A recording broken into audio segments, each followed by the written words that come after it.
Hi everyone, welcome back to my channel. So sorry aku baru bisa upload video terbaru lagi karena as you know kemarin aku tuh sibuk banget settling in London dan alhamdulillah sekarang aku sudah tiba di London, sudah tinggal di sini dan sudah memulai studi PhD ku di sini. So as I promise you, hari ini aku mau share tentang tips menulis esai kontribusi beasiswa LPDP. Nah sebelumnya aku mau berbagi dulu nih kriteria apa aja sih yang diminta oleh LPDP dalam menulis esai kontribusi. Anyway, ini aku dapat bocoran langsung dari direktur LPDP-nya loh, ketika aku juga menjadi narasumber di event yang sama. Penasaran kan? So, tonton sampai habis ya.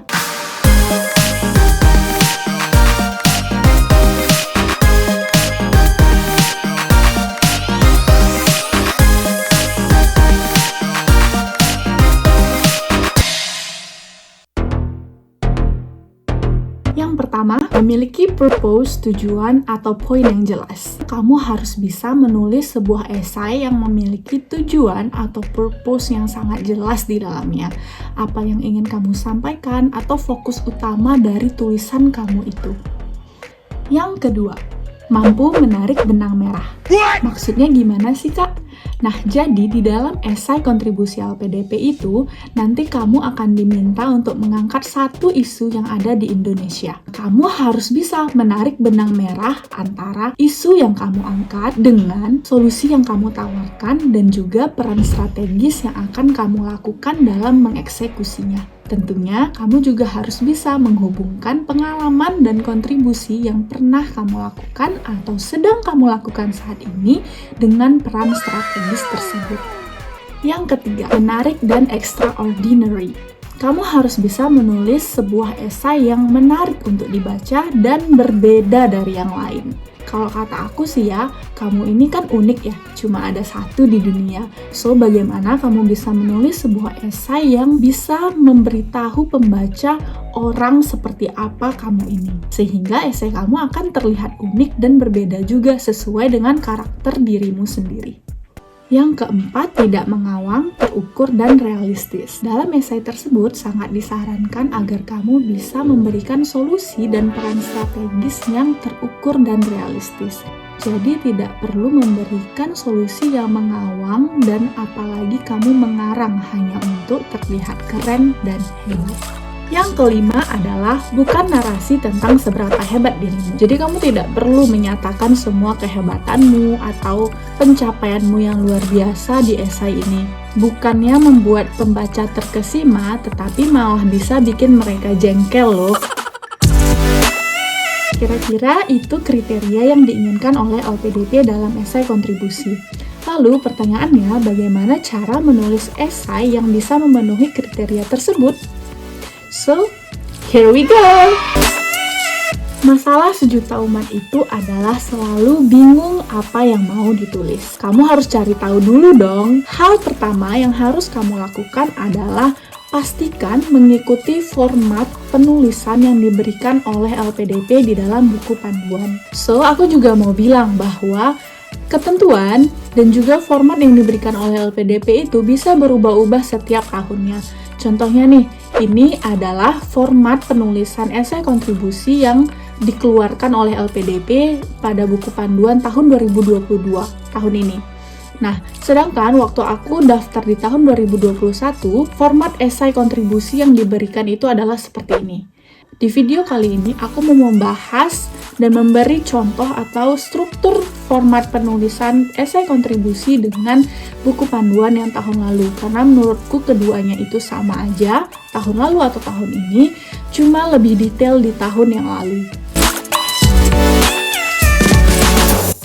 So, di paragraf pertama, kamu bisa memulai dengan mendeskripsikan dirimu terlebih dahulu, diikuti dengan education background dan kualifikasi kamu. Lalu di paragraf kedua, kamu bisa membahas isu yang ada di Indonesia yang paling menarik perhatianmu untuk kamu bahas, serta solusi yang kamu tawarkan. Lalu di paragraf ketiga, mulailah membahas kenapa keilmuan yang akan kamu ambil nanti itu penting untuk dipelajari. Lalu juga bahas sedikit tentang bagaimana keilmuan ini akan punya andil dalam solusi yang kamu tawarkan sebelumnya. Di sini kamu juga bisa memasukkan 2-3 pengalamanmu atau keahlian atau pencapaianmu yang kamu rasa sangat relevan dengan isu dan solusi yang kamu tawarkan sebelumnya. Di paragraf keempat, kamu bisa membahas tentang mimpi, cita-cita, dan harapanmu untuk Indonesia di masa depan. Kamu bisa mulai dengan membahas masalah yang paling mencuri perhatianmu, atau kamu juga masih bisa membahas masalah yang sebelumnya sudah kamu bahas. Contohnya nih, kalau aku kemarin mengambil masalah pendidikan dan riset serta teknologi yang ada di Indonesia yang menurutku masih sangat-sangat rendah dan sulit bersaing dengan negara-negara maju. Aku juga menjelaskan pentingnya pendidikan, riset, dan teknologi bagi masyarakat berdasarkan pengalaman dan pengetahuanku. Oleh karena itu, besar harapanku agar Indonesia mampu bersaing dengan negara-negara maju dalam hal pendidikan, riset, dan teknologinya. Kamu bisa menjelaskan harapan dan cita-citamu tentang Indonesia dengan pola yang serupa.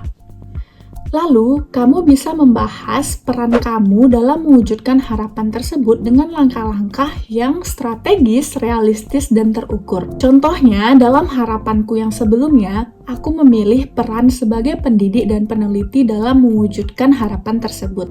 Tentunya, dengan peran tersebut, langkah yang akan aku ambil adalah mendidik generasi penerus agar menjadi sosok yang berintelektual dan berintegritas. Selain itu, aku juga akan membentuk sebuah komunitas riset sebagai wadah dosen dan mahasiswa untuk berkontribusi yang berfokus pada kolaborasi berbagai bidang ilmu secara nasional maupun internasional dengan tujuan agar hasil penelitian mampu menembus industri atau dunia komersil dan tentunya mampu menyentuh masyarakat luas secara nyata. Kamu bisa mengikuti struktur ini karena menurutku struktur ini sudah mencakup semua hal penting yang diinginkan oleh LPDP. Dan kamu bisa mengikuti pola yang aku berikan seperti contoh sebelumnya, atau mau dikemas dengan gaya penulisanmu sendiri, that's okay, nggak masalah. Yang penting kamu bisa menjawab pertanyaan esai tepat sasaran. Oke? So, gimana? Sampai di sini sudah bisa membayangkan esai kontribusi seperti apa yang ingin kamu tulis? Oke, struktur penulisan udah beres. Sekarang aku mau berbagi beberapa tips yang menurut aku penting dalam penulisan esai yang hopefully bisa membantu kalian. So, simak baik-baik ya. Yang pertama, don't state but tell a story. Try to show your achievements and skills through a story.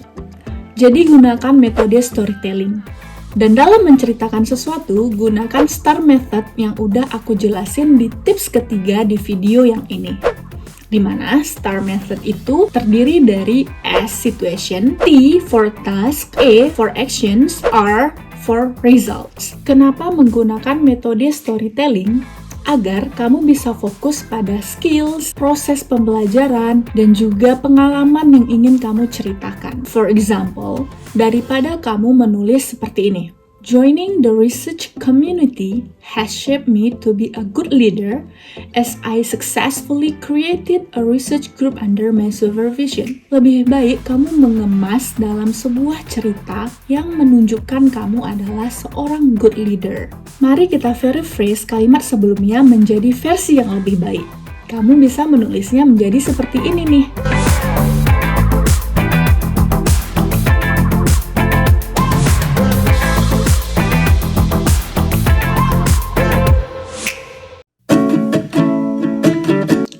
Kedua, gunakan informasi faktual dan hindari opini yang tidak berlandas dalam pernyataanmu.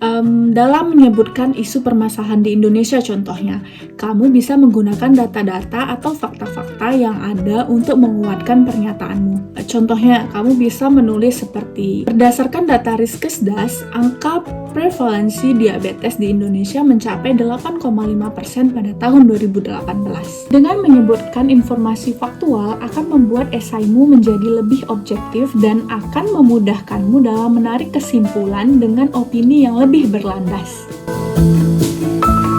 Yang ketiga adalah familiar dengan paraphrase dan perkaya diri dengan kosakata. Paraphrase adalah suatu metode menguraikan kalimat dengan kata-katamu sendiri. Jadi, lakukan paraphrase ini berulang kali sampai menjadi kalimat yang utuh, indah, dan menarik untuk dibaca. Perbanyaklah membaca dan mencari referensi dari artikel, tulisan, dan karya ilmiah orang lain untuk mendapatkan inspirasi, baik itu untuk gaya penulisan, struktur, atau ide-ide dalam penulisan esai kamu nanti ya. Tips yang keempat atau tips yang terakhir adalah melakukan proofreading.